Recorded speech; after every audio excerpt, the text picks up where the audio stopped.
Igbo Bibo ekene munu tata anom n'obi Dr. Michael Okpara GCON, Premier Eastern Nigeria during the First Republic from 1959 to 1966. Tata anyị na nwa ya nwoke Chief Uzodimma Okpara omekanna ya ga-enwe mkpakọrịta ụka pụrụ iche maka ndụ nakwa oge nna ya. Ka anyị ga. Chief Demel. You're welcome. Thank you, sir. Mamano. Dalu. I chijugasige ajụjụ pụrụ iche, ajụjụ one na one ka ike kọwatụrụ anyị maka ndụ na oge nna gị Dr. Michael Okpara. Nke izi nchọ ịjụ gị bụ kedu ka ọ dị growing up itonite with your father who was the first premier of the Eastern Nigeria? How was it like growing up with him? Well, I had the same father-son relationship.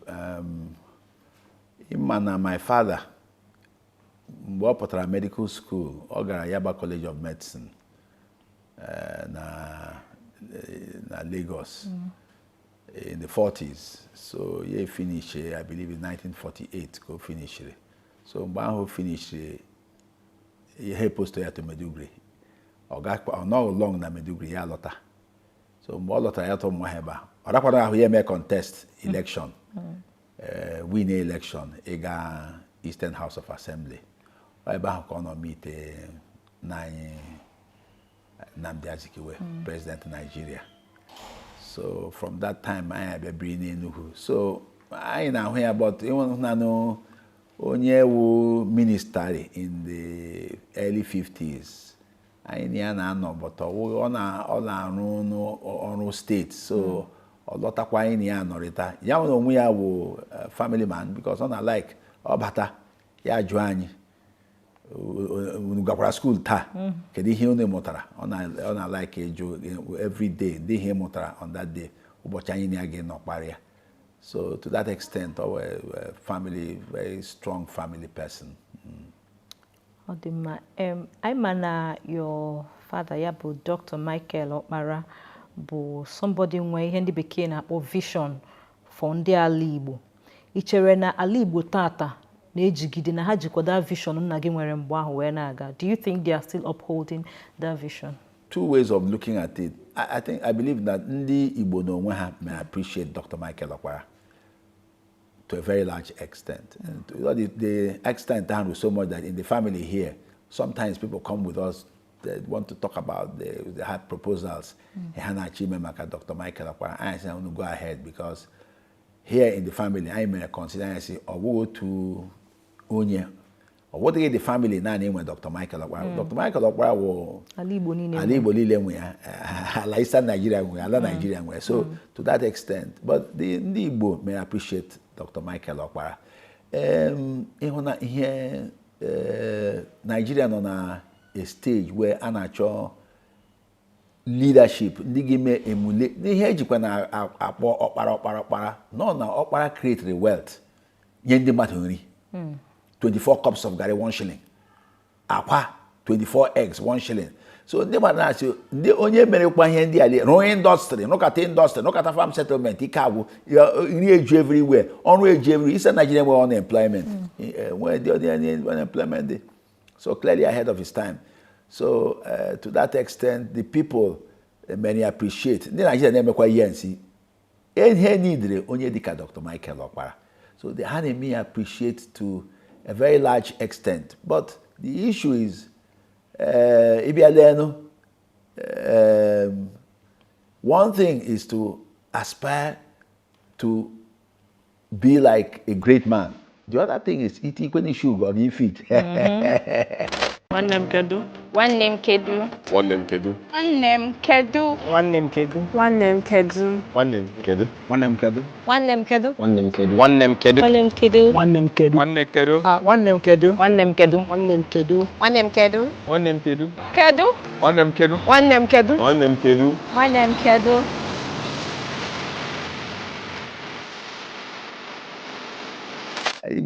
The family they quite appreciative that no longer Ndi because Ndi them appreciate Michael Okpara here.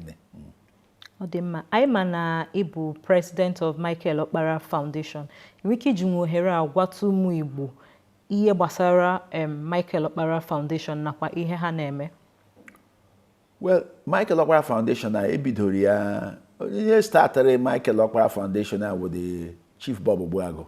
Okay. Bob Obuago was Secretary General, Eastern Nigeria Development Corporation. That was all that organization pioneer all the development in Eastern Nigeria, the farm settlements, the industries, former Eastern Nigeria, everywhere.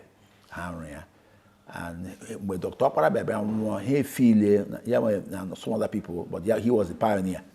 That ọrụ ehighi nne mmadụ dịka Dr. Okpara na Nigeria. N'oge dịkwado mma ka emewe document historically and otherwise ọrụ ahụ ọrụ, and then through it enwe other programs. So the foundation the foundation involved in assisting in scholarships, in scholarships to students. The foundation involved in agriculture.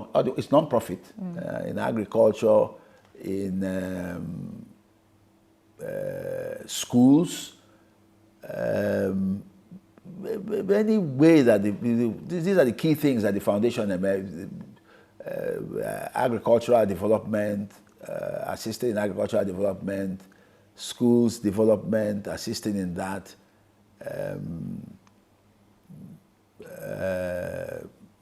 scholarships, essay competitions and things like that. So basically that what the foundation, and the foundation then we lecture series.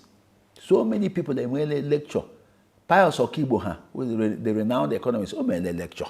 Many people, some former governors, yearly, and then we lecture series. A lecture series, I become a award, and leadership award. I gave a leadership award this year. Okay. I gave a lecture series this year. So that lecture series, it was a topic. A topic.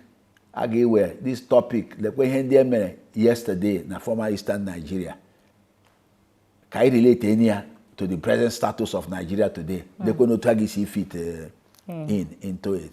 So those are some of the activities of the foundation, and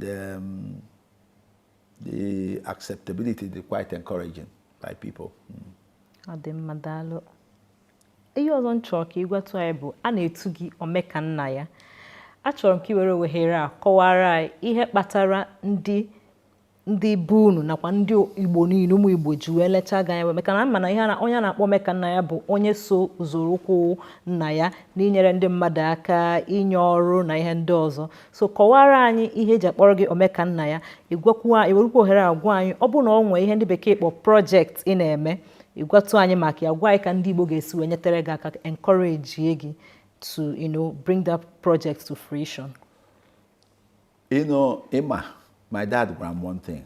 Awesome, the greatest investment any human being make is in the human being. And that now we have a premier na ya honi habo to so many people cause our so much money. So he had two things on a very large number of people, so many people, cause our so much money. And my father got Methodist College, so I mission school. So I motabeg this new Nigerian way. So na ye sepurala your Chineke, si Chineke. No nye ni ihe abụọ ugbu a ndị ka ya ga-ehọrọ. So Chineke hozi ya si ya họrọ mmadụ. Therefore, that his own goal will can in the matter aka. And over the years myself, now to get to the point, my father could always joke. Now, in a in the matter aka, or the hen satisfaction no work. Whether Monyo or the back a leg, Monyo back a leg, it doesn't matter. We are matter, ya have judgment, Kachine can make that judgment. And to a large extent, that's also here happened to Dr. Okpara. The Otiraka, the endless. I imagine sometimes I naga I went to university through the scholarship provided by your father. I've seen that countless number of times, more than 10 times. So the greatest investment are the human being. And so when having seen that, having heard that from him, I decided, I said to myself, any opportunity I have, I will help. So I continue to do that in my community. To people, I have a policy. You come to me to help you. Even if I cannot help you, I'll make effort to help you. Yeah. This is what I always do. So perhaps that is why it ended the name Omekannaya, maybe. But the point I will get that, I think the point is that it is good. People have asked me, would you like to emulate your father and wear his shoes? And answer me, yes. But you see, the shoes of Dr. Okpara are big. What would be the fit today for Nigeria's modern success? And I say 20%. If I achieve 20% of what Dr. Okpara achieved, I'm going to say myself that I'm a huge success. So, he may emulate, but if I say, now, the way Okpara ran Eastern Nigeria for 6 years, how many people can actually give that? A man who was premier, he was minister for 10 years. After all that thing, it's rare. It's rare. So I think that it's good to emulate Dr. Michael Okpara within human limits and time. Dr. Okpara, again, who lived ahead of his time. If you read Pius Okibo's book, Okparanomics, Dr. Okpara lived ahead of his time. Perhaps some people say 60, 70, 80 years ahead of his time. So, and his own principle, in Agwakwe, I say, I didn't know natural can eat around the table from Eastern Nigeria. And to that extent, to a large extent, he achieved his aim. And he put food on the table for people in Eastern Nigeria. So it's good to emulate him.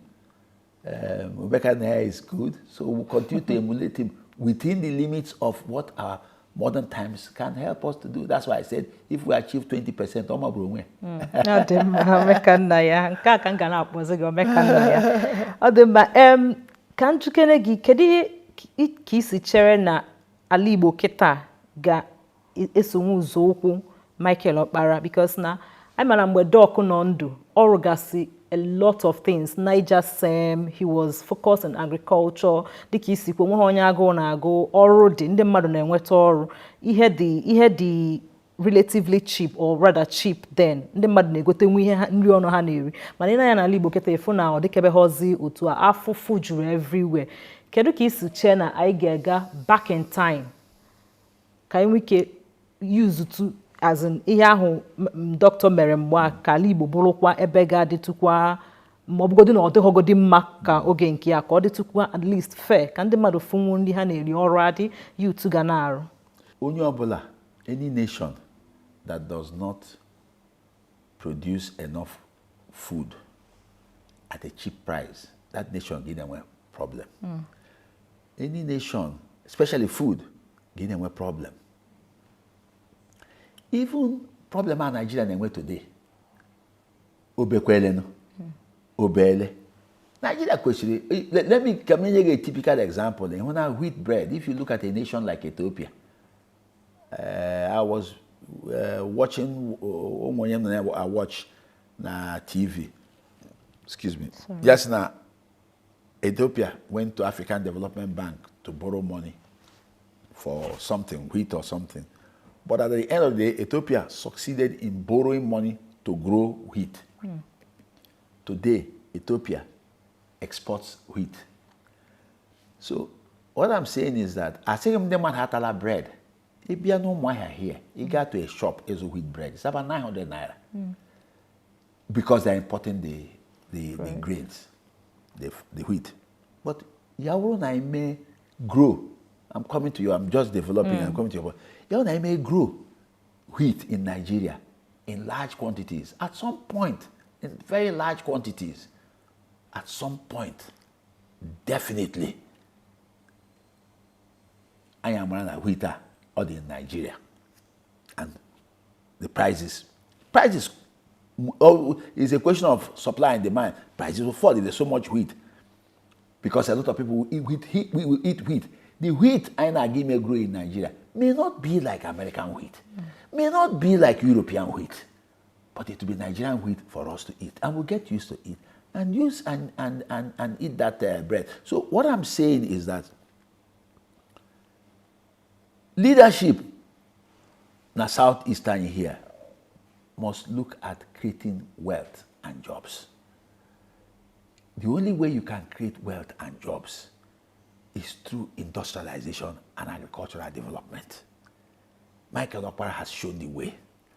So, the youth, if equipment and agriculture in Nigeria today is a profitable business.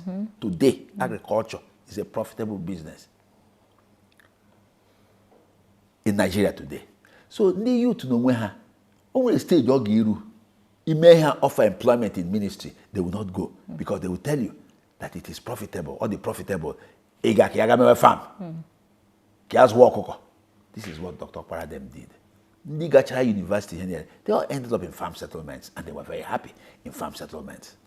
So my advice would be, let us look at industrializing our place. Okay, in industrializing our place.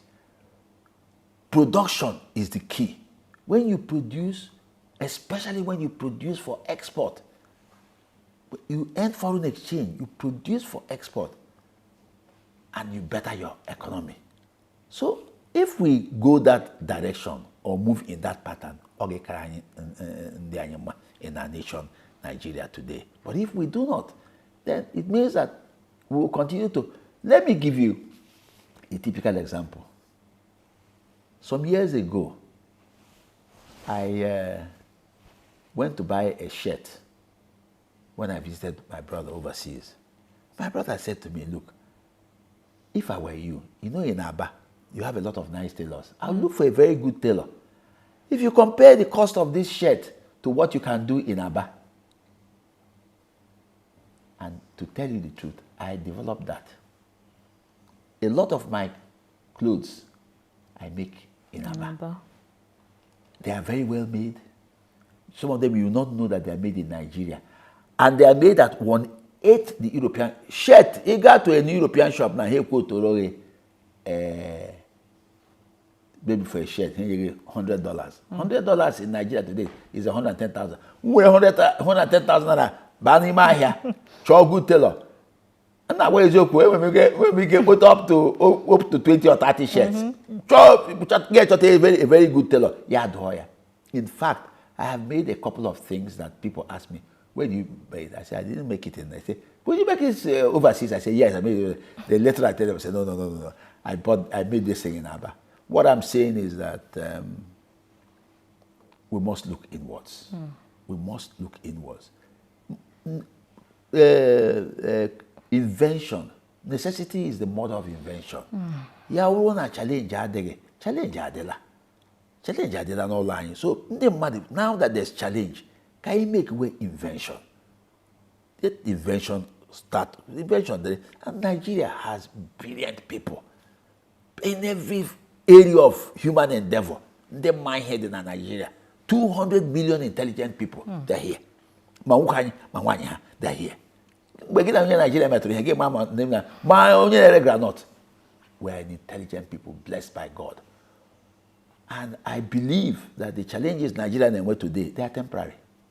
So, the leadership in the Southeast must focus in industrial and agricultural development to create jobs and wealth.